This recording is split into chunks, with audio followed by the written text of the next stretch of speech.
तो कहानी की शुरुआत होती है महाभारत युग से, जहां पर हम कौरवों और पांडवों के बीच चलती जंग को देख पाते हैं, जिसके बाद में पांडवों ने जीत हासिल करके कौरवों को निस्तनाबूद कर दिया था। इस जंग के खत्म हो जाने के बाद में सिर्फ एक शख्स बचता है और वो होता है अश्वत्थामा। वो इतना ज्यादा गुस्से में आ चुके थे कि उन्होंने ब्रह्मास्त्र को समन किया और फिर अर्जुन के बेटे अभिमन्यु की वाइफ उत्तरा को पॉइंट आउट कर दिया, जिसकी वजह से जो उनके पेट में बच्चा होता है वो मर जाता है। अब ये जो उन्होंने कांड किया होता है, इस वजह से लॉर्ड कृष्णा बहुत ज्यादा गुस्से में आ चुके होते हैं और रणभूमि में आकर अश्वत्थामा को श्राप देते हैं। वो कहते हैं कि तुमने भले ही जीवन में कितने भी अच्छे काम क्यों ना किए हों, मगर इस बार जो तुमने एक बच्चे को जान से मारा है, इस वजह से मैं तुम्हें श्राप देता हूं। तुम कभी भी मरोगे नहीं, बल्कि अनंत समय तक सड़ोगे। तुम्हारे घाव भी नहीं भरेंगे, तुम मौत की भीख मांगोगे मगर मौत भी तुम्हें नहीं मिलेगी। तो अश्वत्थामा उनसे कहते हैं कि क्या कभी मेरा कोई पश्चाताप होगा, क्योंकि गलती तो मैंने कर दी है, उसके लिए मैं माफी भी मांगता हूँ, मगर मुझे एटलीस्ट एक मौका तो मिलना चाहिए। जहाँ पर कृष्णा जी बताते हैं कि ठीक है, तुम्हें फ्यूचर में जब इस धरती पर गंगा सूख जाएगी, सांस लेने के लिए अच्छी हवा भी नहीं बची होगी, सब कुछ खत्म हो चुका होगा, एक नया युग आया होगा जिसमें कली नाम का एक बहुत बड़ा राक्षस धरती पर कहर ढा रहा होगा, तो उसे खत्म करने के लिए मेरा एक रूप पैदा होगा जिसका नाम होगा कल्कि। और आज तुमने मुझे मारने की कोशिश करी है, मगर फ्यूचर में तुम उसे बचाने की कोशिश करोगे, और जैसे ही तुम अपने इस टास्क में कामयाब होते हो, फिर तुम तुम्हारी इच्छा से देह त्याग कर सकते हो, मतलब सब कुछ मामला सॉर्ट हो जाएगा। मगर जाते वक्त कृष्णा जी अश्वत्थामा से उसकी मणि भी ले जाते हैं। अब यहाँ से कहानी आती है 2898 एडी में। बीसी का मतलब होता है बिफोर क्राइसिस और एडी का मतलब होता है एनो डोमिनी। अब यहाँ पर हम एक एयर ट्रक को देख पाते हैं जो कि हवा में फ्लोट करता हुआ सीधा काशी तक जा रहा होता है। इसी बीच हम वहां पर काफी सारे कैदियों को या फिर ले जाने वाले मुसाफिरों को देख पाते हैं।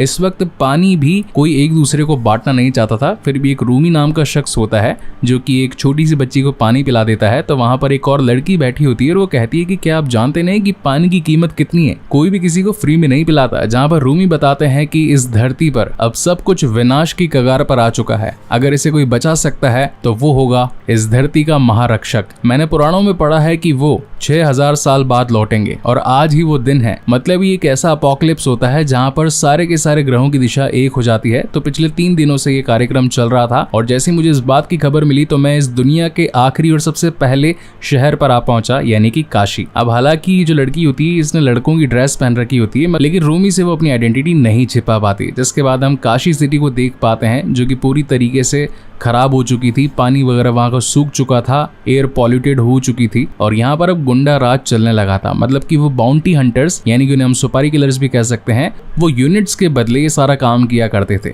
जैसे कि आज प्रेजेंट टाइम में सब लोग पैसे के पीछे भागते हैं, तो इस वाले टाइम के अंदर यूनिट्स चला करते हैं। अब यूनिट का सीन ऐसा है कि नीचे धरती पर जो लोग रह रहे हैं, अगर वो 1 मिलियन यूनिट कंप्लीट कर लेते हैं तो उन्हें ऊपर कॉम्प्लेक्स में जाने का मौका मिलेगा। अब कॉम्प्लेक्स वो जगह होती है जहाँ पर दुनिया से खींची गई सारी चीजें मौजूद है, जैसे कि पानी, हवा, जीव जंतु, जानवर, अच्छी बिल्डिंग्स, अच्छा खाना, फ्रेश मामला, सब कुछ। तभी यहाँ पर एक बूढ़ा शख्स उसी बाउंटी हंटर के पास आकर बताता है कि मेरे दादा के पास में एक छोटी सी मूर्ति थी, इसके बदले में मुझे कितने यूनिट मिलेंगे। तो गुंडा उसका नाम पूछता है, जहाँ पर बूढ़ा शख्स बताता है कि मुझे इस मूर्ति का नाम तो याद नहीं है, मगर ये इस काशी शहर के रक्षक की है। इतने में ही यहाँ पर ये एयर ट्रक आ चुका होता है जिसके अंदर से बहुत सारी लड़कियां निकलती है, बहुत सारे लोग निकलते हैं। तो ये जो बाउंटी हंटर्स होते हैं ये फर्टाइल लड़कियों को ढूंढ रहे होते हैं। फर्टाइल लड़कियों का मतलब होता है वो लड़कियां जो कि बांझ ना हो, मतलब कि आगे चल करके बच्चे पैदा कर सके। इसका उल्टा मतलब हो गया, यानी कि नॉन फर्टाइल या फिर अनफर्टाइल लड़कियां वो होती है जो कभी बच्चा ना पैदा कर सके। और सबसे खास बात ये थी कि फर्टाइल लड़कियों को ऊपर कॉम्प्लेक्स तक पहुंचाने के 10,000 यूनिट पर लड़की के मिला करते थे। तो भाई हर कोई इनको ऊपर पहुंचाने की कोशिश कर रहा था, चेक वेक कर आगे। इतने में हमारे रूमी भाई साहब उस लड़की को लेकर छिपकर भाग जाते हैं। अब यहाँ पर रेबल्स की एक टीम होती है जो कि कॉम्प्लेक्स के खिलाफ एक जंग छेड़ना चाहती थी, क्योंकि कॉम्प्लेक्स ने इस पूरी धरती को पूरी तरीके से खत्म कर दिया होता है। मतलब जीव जंतु, जानवर कुछ भी ठीक से बचे नहीं होते हैं। तो रेबल ग्रुप जो है इनके अगेंस्ट चलकर कल के लिए, मतलब कि फ्यूचर के लिए एक जंग छेड़ना चाहता होता है। अब यहाँ पर रूमी के पास में उन्हीं की एक कोऑर्डिनेटर मरियम का मैसेज आता है और वो कहती है कि क्या तुम्हें माँ मिली। अब यहाँ पर प्रोजेक्ट माँ एक ऐसा प्रोजेक्ट है, मतलब कि जो फ्यूचर में कल्कि को पैदा करेगी, तभी जाकर के संसार में असामाजिक तत्वों का विनाश होगा और सारी की सारी जो जन सामान्य जो नॉर्मल लोग हैं वो फिर से फल फूल सकेंगे। तो इन्हीं की ग्रुप ने एक लड़की को बचा लिया होता है जो कि इस वक्त प्रेग्नेंट भी होती है।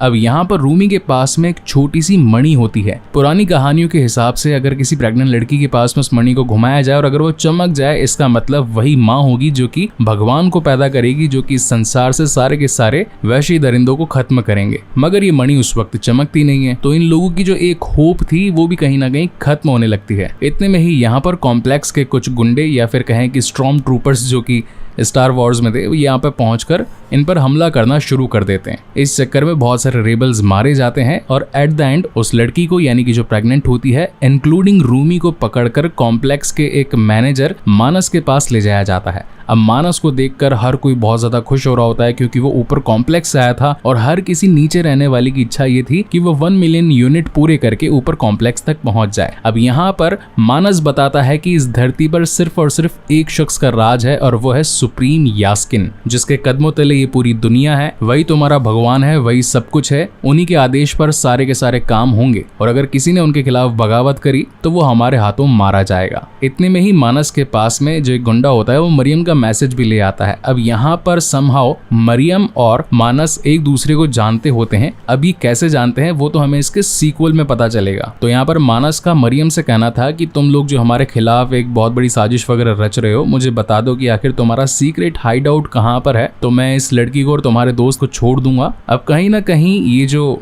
लड़की होती है ये भी समझ चुकी होती है कि अगर इन्हें सीक्रेट हाइड आउट का पता बता भी दिया तो भी ये इनको मार देंगे, तो ये मना कर देती रूमी को कि बताना मत प्लीज। तो मानस को आ जाता है गुस्सा और वो ऑन द स्पॉट इन दोनों की ही जान ले लेता है। और ये सारा हादसा दूर खड़ी वो छोटी लड़की भी देख रही होती है, तो मानस को गुस्सा आता है। तो मानस अपने जो बाउंटी हंटर्स होते हैं उसको उस लड़की के पीछे लगा देते हैं। इस लड़की को बचाने का काम उसी रेबल ग्रुप से वीरेन नाम का एक शख्स कर रहा होता है। तो वीरेन के ऊपर बाउंटी लग जाती है 10,000 पॉइंट्स की। अब जैसे ही बाउंटी एक्टिवेट होती है तो शहर में जितने भी बाउंटी हंटर्स होते हैं ये वीरेन को भी पकड़ने के लिए लग जाते हैं। देन एंट्री होती है इस कहानी के one of the lead character Prabhas यानी कि भैरवा की। भैरवा के पास में एक छोटी सी रोबोट भी होती है, आर्टिफिशियल इंटेलिजेंस जिसे कि बुज्जी कहा गया है, जो कि इसकी कार से कनेक्टेड भी होती है। वो बताती है कि भैरवा जस्ट अभी कॉम्प्लेक्स से एक बाउंटी आई है 10,000 पॉइंट्स की, लेकिन यहाँ पर अब तक काफी सारे गुंडे पहुंच चुके होते हैं। तो वो प्रभास को यानी कि भैरवा को उनके रास्ते से हट जाने के बारे में कहते हैं। तो यहाँ पर जो है अब धाकड़ फाइट स्टार्ट होती है। काफी बढ़िया CGI और VFX का इस्तेमाल हुआ है। अब इस पूरी मूवी के ऊपर मैंने एक डेडिकेटेड वीडियो भी बनाया है कि कैसे ये कल की मूवी टोटल 30 ऐसी हॉलीवुड मूवी से इंस्पायर्ड है या फिर उनसे कुछ सीन्स लेकर अडेप्टेशन के थ्रू इस पूरी की पूरी CGI VFX को अंजाम दिया गया है। तो अगर आप वो वीडियो चेकआउट करना चाहते हैं तो इसका लिंक भी आपको इस वीडियो के डिस्क्रिप्शन में मिल जाएगा। Now coming back to the main story, यहाँ पर भैरवा एक एक करके सारे के सारे बाउंटी हंटर्स को धूल चटाता जाता है। अब उसके पास में काफी सारे गैजेट्स भी होते हैं, जैसे कि खुद की अलग अलग रेप्लिकास बना लेना, शूज में उड़ने वाली पावर होना। तो इन्हीं सभी की मदद से भैरवा उन सभी बाउंटी हंटर्स का सामना करता है और फिर वीरेन को लेकर वहां से निकल जाता है। अब बेसिकली हुआ ये होता है कि उन बाउंटी हंटर्स ने जो मतलब ढेर सारे आ चुके थे, उन्होंने ये भी कहा था कि अगर तू इसे हमसे ले लेगा ना तो 10,000 हम भी तुझे दे देंगे, मतलब कॉम्प्लेक्स से तो अलग मिलेंगे और हम भी जो देंगे वो भी अलग। तो फिलहाल तो भैरवा इनसे इनके 10,000 पॉइंट्स ले लेता है। देन सीन शिफ्ट होता है बानी पर, जो कि काइंड ऑफ सुप्रीम यास्किन के एक और मैनेजर होते हैं, जिन्हें की खोजबीन करते वक्त धरती में से गांडीव मिलता है। गांडीव है अर्जुन का धनुष। उसके बाद में सीन शिफ्ट होता है दीपिका पर, जो कि ऊपर कॉम्प्लेक्स में रहने वाली एक ऐसी अनफर्टाइल लड़की है जो कि फर्टाइल लड़कियों को टाइम टू टाइम खाना पहुंचाने का काम करती है, यानी कि जो प्रेग्नेंट लेडीज होती है। अब ये जो फ्यूचर टाइमिंग है, यहाँ पर सेक्स के थ्रू बच्चे नहीं होते, यहाँ पर इनके पेट में एक सीड या फिर कहें कि काइंड ऑफ एक ऐसा मैकेनिकल स्पर्म इंजेक्ट कर दिया जाता है जिससे ये सारी की सारी औरतें प्रेग्नेंट हो सके। अब जो भी लड़कियां इन कैप्सूल्स में रह रही होती है, इनको बस मस्त खाना पीना मिल रहा है, पूरी नींद मिल रही होती है। तो दीपिका सोचती है कि काश मैं भी फर्टाइल होती तो मुझे भी लंबी नींद लेने को मिलती, अच्छा खाना खाने को मिलता, रोज रोज टाइम पर उठकर नौकरी चाकरी नहीं करनी पड़ती। यहाँ पर हम दीपिका की एक फ्रेंड को भी देखते हैं जिसका वहीं के एक शख्स के साथ में चक्कर भी चल रहा होता है, और ये जो बंदा होता है दीपिका पर कहीं ना कहीं लाइन भी मारता है कि अगर तुम्हें फर्टाइल होना ही है, मतलब कि प्रेग्नेंट होना ही है, तो उसके काफी सारे वेज हैं, मैं तुम्हारी मदद कर सकता हूँ। लेकिन दीपिका उसकी कोई बात नहीं सुनती और वहां से निकल जाती है। मीनवाइल सीन शिफ्ट होता है यहाँ के जो मैनेजर्स वगैरह होते हैं इस पूरे डिपार्टमेंट के, इस पूरे डिपार्टमेंट को नाम दिया गया होता है प्रोजेक्ट के। अब इसमें होता यह है कि सुप्रीम यास्किन ने एक ऐसा फॉर्मूला बनाया था, सीडिंग फॉर्मूला, जैसे कि मैंने थोड़ी देर पहले मैकेनिकल स्पर्म नाम दिया है, चलो इसको सिंथेटिक स्पर्म नाम दे देते हैं। ये क्या करता है कि लड़कियों को प्रेग्नेंट करता तो है, मगर कोई भी लड़की 120 डेज से ज्यादा जिंदा रह ही नहीं पाती है। और थोड़ी देर पहले दीपिका ने जिस लड़की को खाना दिया था, ये टोटल 100 डेज तक सरवाइव कर चुकी थी, जो कि अभी तक कोई भी लड़की नहीं कर पाई थी। मतलब 120 तो बहुत दूर की बात है, 100 भी पहुंचना भी बहुत किस्मत की बात थी। तो मानस आकर उसके सिंथेटिक स्पर्म में से वो सीरम निकलवा लेना चाहता था, जो कि सुप्रीम यास्किन की टेक्नोलॉजी पर बेस्ड होता है। तो यहाँ पर जो लैब के साइंटिस्ट वगैरह होते हैं, ये उस लड़की को लेकर आते हैं, एक मशीन में डाल देते हैं, देन उसकी सीडिंग स्टार्ट होती है, मतलब कि उसके अंदर से सीरम इंजेक्ट करना शुरू हो जाता है। और जैसे ही वो सीरम निकल जाता है, अब ये लड़की इनके कोई भी काम की नहीं थी, तो उसे ये बर्नर में बर्न कर देते हैं। मगर इसी बीच यहाँ के जो लैब के साइंटिस्ट होते हैं, ये मानस को पूछते हैं कि भाई आखिर तुम्हारे सुप्रीम यास्किन चाहते क्या है? पिछले कई सालों से हम ये एक्सपेरिमेंट परफॉर्म तो कर रहे हैं, मगर आज तक किसी नतीजे पर पहुंचे नहीं। जब तक तुम हमें एग्जैक्ट ये नहीं बताओगे कि उनको चाहिए क्या, तब तक हम उस फॉर्मूला या फिर उस मुकाम तक पहुंच नहीं पाएंगे। अब ये बात जो है मानस को भी थोड़ी सी क्लिक होती है, तो ये पहुंच जाता है बानी के पास में, क्योंकि बानी के पास में ही एक्सेस होता है सुप्रीम यास्किन तक पहुंचने का। अगेन यहाँ पर बढ़िया वाले सीजीआई दिखाए जाते हैं, कैसे एक सेलेस्टियल बॉडी जो होती है वो अपने हाथों पे बैठा करके इनको ले जाती है उनके ऑफिस तक। अब ऑफिस में कुछ बातें ध्यान देने लायक है। यहाँ पर काफी सारे स्केलेटन्स पड़े होते हैं, जो कि पुराने पूर्वज से बंदर से इंसान कैसे बना, उसकी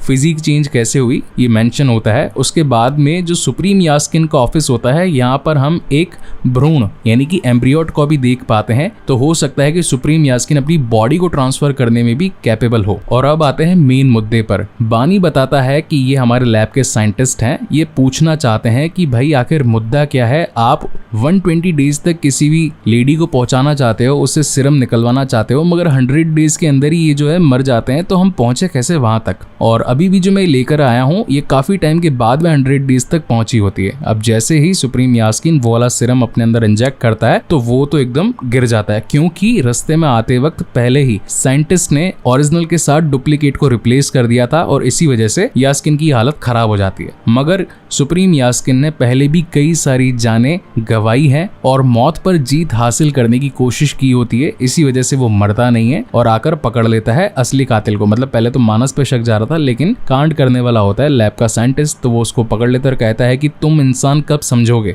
एक युग का अंत होगा और अब एक नया युग आएगा। और इन लोगों को भेजने से पहले यास्किन ये भी बता देता है कि उस लड़की को ढूंढो जो कि 120 डेज तक सरवाइव कर जाए, मुझे वही सीरम चाहिए, किसी भी हालत में चाहिए। मीनवाइल हम दीपिका को देख पाते हैं, जिसके पेट में 5 महीने का बच्चा होता है, यानी कि 150 डेज का। कहने का मतलब ये है कि यास्किन तो खाली 120 तक ही ढूंढ रहा था और दीपिका यहाँ पर 150 क्रॉस कर चुकी होती है। अब इस बात का पता उसकी फ्रेंड को चल जाता है। अब उसकी फ्रेंड भी अच्छे पॉइंट्स कमा करके कॉम्प्लेक्स में एक जगह अपनी हासिल करना चाहती होती है, तो उसकी कहीं ना कहीं प्लानिंग लग जाती है। मीनवाइल हम देख पाते हैं भैरवा को, जो कि अपने जीते के 10,000 पॉइंट्स में से 5,000 पॉइंट्स राम गोपाल वर्मा को दे देता है, क्योंकि उनके पास में कॉम्प्लेक्स से आया हुआ सबसे फ्रेश खाना ही मिलता था और वो उसे देते हैं एक अंडा। अब इस टाइम पे अंडे की वैल्यू इतनी ज्यादा होती है कि लोग मार काटने पर तुले होते हैं इस छोटे से खाने पीने की चीज में, जो कि आजकल तो हर दुकान पर मिल जाता है हमें इजीली। तो वीरेन पूछता है कि भाई आखिर तुम कॉम्प्लेक्स के पीछे इतना पागल क्यों हो? जहां पर भैरवा अपनी बैक स्टोरी बताता है कि वो जब बहुत छोटा था, मतलब पैदा हुआ ही था, तो उसके माता पिता एक वॉर में मारे गए और कॉम्प्लेक्स की तरफ से एक पुलिस ऑफिसर होता है, या फिर कहें कि उनका स्टॉर्म ट्रूपर, जिसने प्रभास यानी कि भैरवा को पाला होता है और बचपन से ही उसे एक अच्छे सोल्जर बनने की प्रैक्टिस करवाई होती है, ट्रेनिंग वगैरह भी करवाई होती है। तो ऐसा करते करते दिन और दिन से साल बीतते जाते हैं, भैरवा भी बड़ा होता जाता है। अब जो उसका ट्रेनर होता है, इसको जुआ वगैरह खेलने की काफी सारी आदत होती है और ये भी चाहता था कि कैसे भी करके 1 मिलियन पॉइंट्स जमा करके वापस से कॉम्प्लेक्स में पहुंच जाए। मगर जुए में अपने सारे पॉइंट्स हार जाने की वजह से आखिरी में वो अपने ही बेटे को, या फिर कहें कि अपने जूनियर को दांव पर लगा देता है।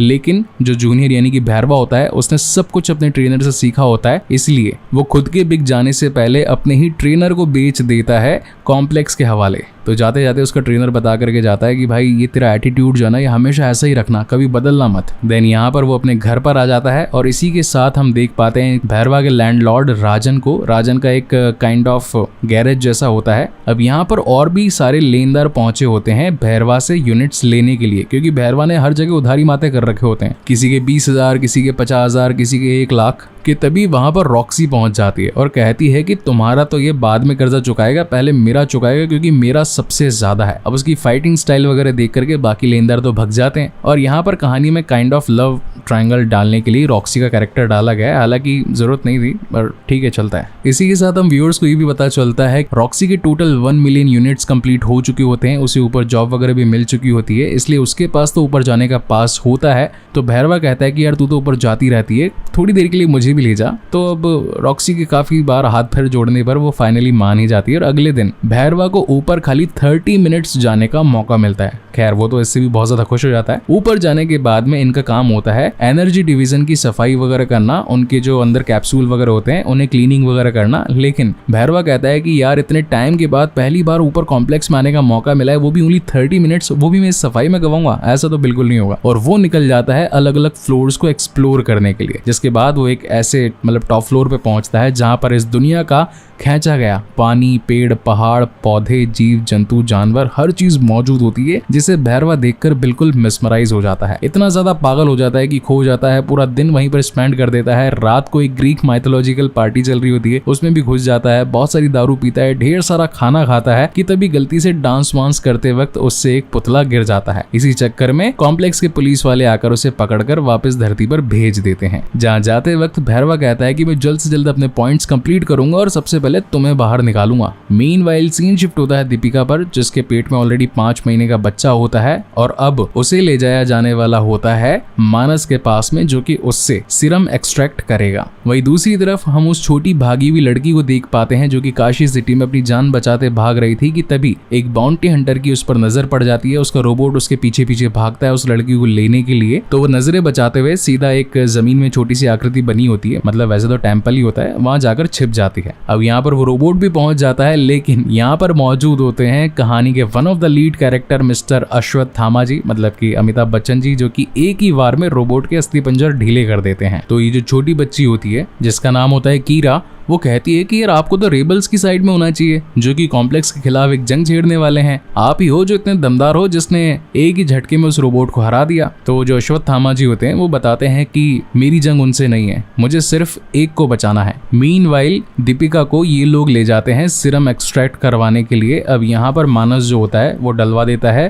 दीपिका को उसी मशीन के अंदर, लेकिन जैसी मशीन स्टार्ट होती है सीरम एक्सट्रैक्ट होने लगता है, एक बूंद तो निकल जाती है, लेकिन तभी इनकी मशीन वगैरह खराब हो जाती है, कोई समझ नहीं पाता कि यार ये क्या हो रहा है। वहीं दूसरी तरफ बानी जो कि इस धनुष को देखता है, मतलब हर जगह वाइब्रेशन हो रही होती है, वो भी उसे छूता है तो एकदम उसको झटका लगता है जोर का। और अब तो दीपिका भी उस बर्नर तक पहुंचने वाली होती है कि तभी उसकी फ्रेंड उसे आकर बचा लेती है और कहती है कि सॉरी, मुझे तुम्हें यहाँ तक पहुंचाना पड़ा क्योंकि यही एस्केप प्लान था, अगर तुम यहाँ तक नहीं पहुंचती तो मैं तुम्हें बचा नहीं पाती, यहाँ से आगे के सारे रास्ते मैं जानती हूँ। कॉम्प्लेक्स के नीचे इतनी सारी सुरंगें बनी है कि बहुत सारे मैनेजर्स को भी नहीं मालूम है कि ये सुरंगें कहाँ कहाँ तक पहुंचती है। अब ये लोग बचकर भागने वाले होते हैं कि तभी एक सोल्जर की नजर इन पर पड़ जाती है, मगर फिर भी उसकी फ्रेंड कैसे तैसे करके दीपिका को बाहर निकलने का रास्ता बता देती है। अब यहाँ से कहानी 3 साइड पैरेलल चलती जाती है। पहले नंबर पर हम भैरवा को देख पाते हैं जो कि अपना भविष्य एक तोते के थ्रू पूछता है, तो जो तोते का मालिक होता है वो बताता है कि ऐसा कार्ड मैंने पहले कभी नहीं देखा, मतलब ये भविष्य दिखवा रहा था 50 यूनिट में, और वो कहता है कि तुम्हारा जन्म कुछ बहुत बड़ा करने के लिए हुआ है, लेकिन तुम्हारे ऊपर प्रॉब्लम्स आती रहेंगी। दूसरी तरफ हम दीपिका को देख पाते हैं जो कि उन सोल्जर से बचकर भाग रही होती है, और तीसरी तरफ हम अश्वत्थामा जी को देख पाते हैं जो कि ये महसूस करते हैं कि धरती पर गंगा सूख चुकी है, एयर पॉल्यूटेड हो चुकी है, और उस छोटी लड़की यानी कि कीरा के हाथ से उन्हें उनकी मणि भी मिल जाती है। और जैसी मणि मिलती है भाई साहब, उनके जो घाव वगैरह होते हैं ये सब कुछ भर जाते हैं, उनके अंदर उनकी पूरी पावर्स आ जाती है, और जिस वक्त का ये सदियों से इंतजार कर रहे थे, यानी कि जिस बच्चे को बचाने के लिए लॉर्ड कृष्णा जी ने उन्हें आदेश दिया था, वो वक्त आ चुका होता है। अब ये तो हो गए 3 पैरेलल सीन्स कंप्लीट। अब आती है मेन स्टोरी जहां पर दीपिका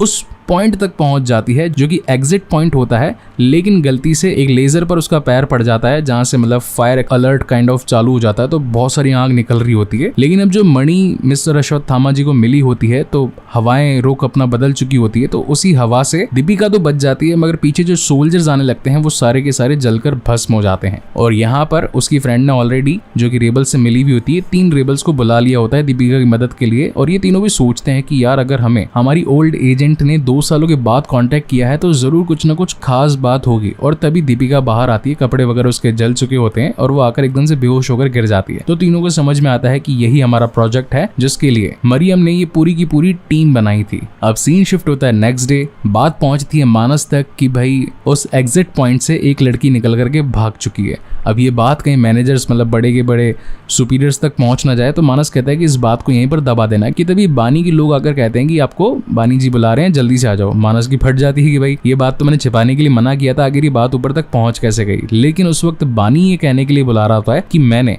इस धनुष में यानी कि जो गांडीव है महाभारत युग में अर्जुन यूज करता था इसे, इसमें पहले कभी ऐसी तरंगे उठती नहीं देखी, ना ही कोई इंसान ना ही कोई मशीन इसे छू पा रही है। जरूर कुछ ना कुछ अलग होने वाला है। मीनवाइल उस ट्रक में दीपिका की मुलाकात उसके नए 3 दोस्तों से होती है, जहां पर इन्होंने पहली बार किसी प्रेग्नेंट लेडी को देखा होता है। इनके बीच में अच्छी दोस्ती भी जाती है। ये लड़की बताती है कि ये मेरा दोस्त है, काफी टाइम से हम साथ में काम कर रहे हैं। मरियम ने बताया था कि हम आगे चल करके हमारी एक नई लाइफ शुरू करेंगे, हम दोनों एक दूसरे के साथ शादी कर लेंगे। क्या तुम्हें शादी के बारे में कुछ पता है? अब इतने सालों से ये जो दीपिका होती है इसका कोड होता है SUM80। ये वहीं पर यानी कि कॉम्प्लेक्स में पैदा हुई थी तो उसे धरती के बारे में कुछ पता भी नहीं होता है और ठीक से सांस वगैरह भी नहीं ले पा रही होती है। तो यहाँ पर ये लड़की उसका कोड पढ़कर बताती है कि यार तुम्हारा नाम चलो सुमति रख देते हैं, क्योंकि SUM80 थोड़ा सुनने में बेकार लगता है। इतने में ही यहाँ पर उनके पीछे लग जाते हैं कॉम्प्लेक्स के पुलिस वाले। लेकिन ये लोग भी चालाक होते हैं। इन्होंने ट्रक के पीछे ऑलरेडी एक इनविजिबल शील्ड क्रिएट कर दी होती है, लेकिन जाते वक्त जो पुलिस वाले होते हैं गलती से कचरा उसमें फेंक देते हैं तो इन्हें मालूम चलता है कि यहाँ पर इन लोगों ने गड़बड़ करी है।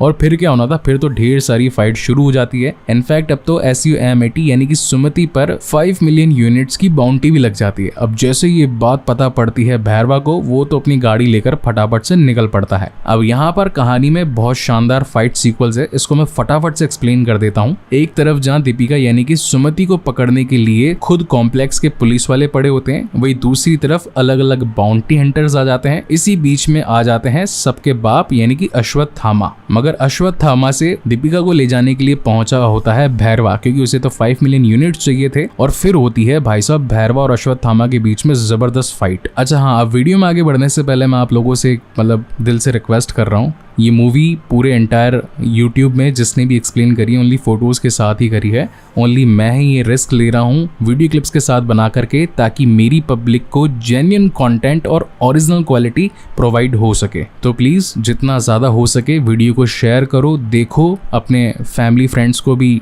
सजेस्ट करो और ज़्यादा से ज़्यादा सब्सक्राइब करो और अच्छे से कमेंट भी करो, क्योंकि यार वीडियो क्लिप्स के साथ में रिस्क लेकर के ये वीडियो मैं बना रहा हूँ। कॉपीराइट का इशू मेरे ऊपर आ सकता है। अगर ये वीडियो आप अभी तक देख रहे हैं, आपको अच्छा लगा है तो प्लीज़ सब्सक्राइब ज़रूर करना और लाइक तो बिल्कुल करके जाना। इस वीडियो में लाइक एम रख रहा हूँ मैं 1 लाख लाइक्स का, तो चलो जल्दी से पूरे करवा देना। Now coming back to the main story again.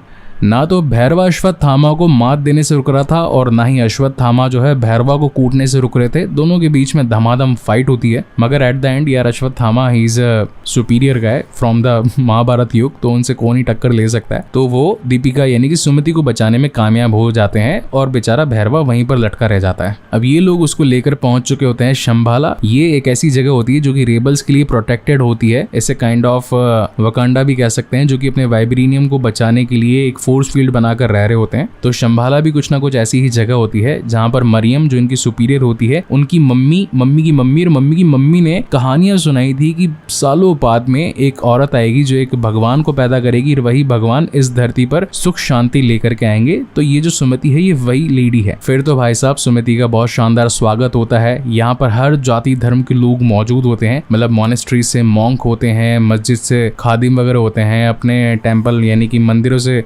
पुजारी भी होते हैं। हर जाति धर्म के लोग यहाँ पर मौजूद होते हैं। वो बहुत ही शानदार तरीके से सुमति का स्वागत वगैरह करते हैं। इसी के साथ यहाँ पर एक पेड़ भी होता है जो कि जीवन दायक होता है। मरियम बताती है कि इस पेड़ ने आज तक कभी मतलब बहुत साल हो चुके हैं कोई फल फूल पत्ता नहीं दिया है, लेकिन जैसे ही तुम आए तो इसके अंदर एक पत्ता भी उग चुका है, तो अब जरूर इस धरती पर सुख शांति आकर ही रहेगी। वहीं दूसरी तरफ प्रभास की यानी कि भैरवा की होप टूट चुकी थी, क्योंकि उसके हाथ से सुमति जा चुकी थी, 5 मिलियन की बाउंटी भी निकल चुकी थी। तो वो क्या करता है, अब आकर वीरेन को भी छोड़ने के बारे में कह देता है, यार 500 यूनिट्स उसको भी दान में देने की बात करता है कि यार अब मेरा जो सपना है वो तो टूट चुका है, मैं कभी अब कॉम्प्लेक्स जा नहीं सकता, मुझे उन लोगों ने बैन कर दिया है, तो तुम अपने घर पर जा सकते हो। जहाँ पर वीरेन कहता है कि सर आप तो हमारे आइडियल पर्सन हो, क्यों ना आप हमारी टीम में मिल जाओ और कॉम्प्लेक्स के खिलाफ मतलब बीइंग ए रेबल उनकी चटनी वगैरह बना दो। मैं जानता हूँ कि आपकी सही जगह कहाँ पर है, आप मेरे साथ शंभाला चलो। अब यहाँ पर जो अपना भैरवा है ये क्या करता है, एकदम डबल एजेंट की तरह काम कर रहा होता है। इसने ऑलरेडी मानस के साथ मिलकर सुमति को वापस लाने का प्लान बना लिया होता है, क्योंकि वो जानता था कि शंभाला का पता वीरेन को पता है और वीरेन मुझे वहां तक ले जा सकता है जहां पर अभी ये सुमति और ये लोग गए हैं, जिसके बदले में मानस उसे कॉम्प्लेक्स की चाबी देने वाला था। मतलब अब उसकी लाइफ एकदम सॉर्टेड होने वाली थी। मीनवाइल सीन शिफ्ट होता है शंभाला में, जहां पर हम देख पाते हैं कि छोटी लड़की कीरा आकर अश्वत्थामा जी से बात करती है और कहती है कि आपके हाथ में जो डंडा है ये इतना पावरफुल कैसे है, आपको ये मिला कहां से। जहां पर अश्वत्थामा जी बताते हैं कि मेरा नहीं, ये मेरे एक दोस्त कर्ण का है। वो महाभारत युग का बहुत ही सुपीरियर कंटेंडर था और उसने पांडवों के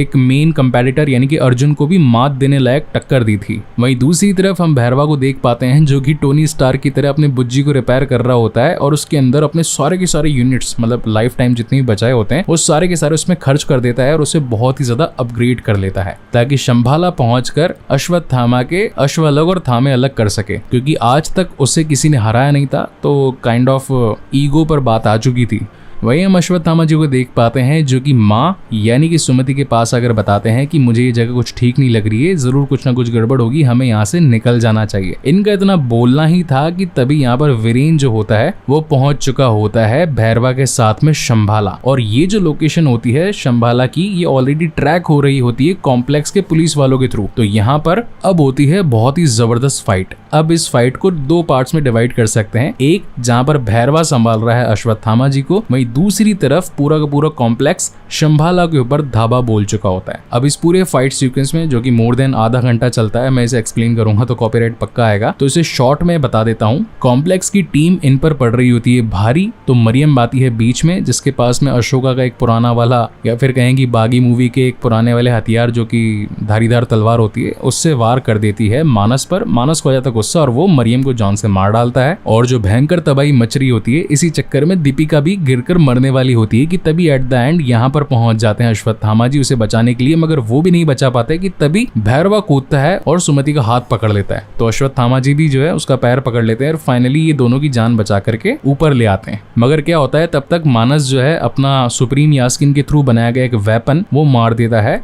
अश्वत्थामा जी पर, तो उनके हाथ पाथ वगैरह कंप्लीटली लॉक हो जाते हैं, हम कुछ कर नहीं पाते और भैरवा भी जो है वो झटका खाकर पीछे गिर जाता है। अब पूरी तरीके से होप खत्म हो चुकी थी। यहाँ पर मानस बाल घसीट के सुमति को अपने साथ लेकर जाने लगता है कि तभी किस्मत से उस पेड़ का एक छोटा सा पत्ता आकर उनके डंडे पर गिरता है। डंडा आता है सीधा कर्ण मतलब कि भैरवा के हाथ में और पुरानी यादें ताजा हो जाती है। अब यहाँ से महाभारत का एक छोटा सा सीन आता है। अब इस सीन में हुआ ये था कि अर्जुन ने कर्ण को मारा तीर तो उसका रथ गया 10 कदम पीछे और कर्ण ने जब मारा तीर तो अर्जुन का रथ गया सिर्फ 2 कदम पीछे। तो अर्जुन जो होता है वो बहुत ज्यादा शेखी बगाड़ने लगता है। तो श्री कृष्ण जी कहते हैं कि एक तो तुम्हारा रथ बहुत सारे देवी देवताओं ने मिलकर बनाया है, ऊपर से ध्वज पर श्री हनुमान जी स्थित हैं और तुम्हारा जो सारथी है यानी कि ड्राइवर वो मैं खुद हूँ। तो अगर उस बंदे ने तुम्हारा रथ 2 कदम पीछे ढकेल दिया मतलब कि उसमें कितनी ताकत होगी तुम सोच नहीं सकते हो। वो खुद सूर्य पुत्र कर्ण है। तो यानी जो भैरवा है उसमें कर्ण की यादें आ चुकी होती है और वो भाई साहब अपने डंडे को एकदम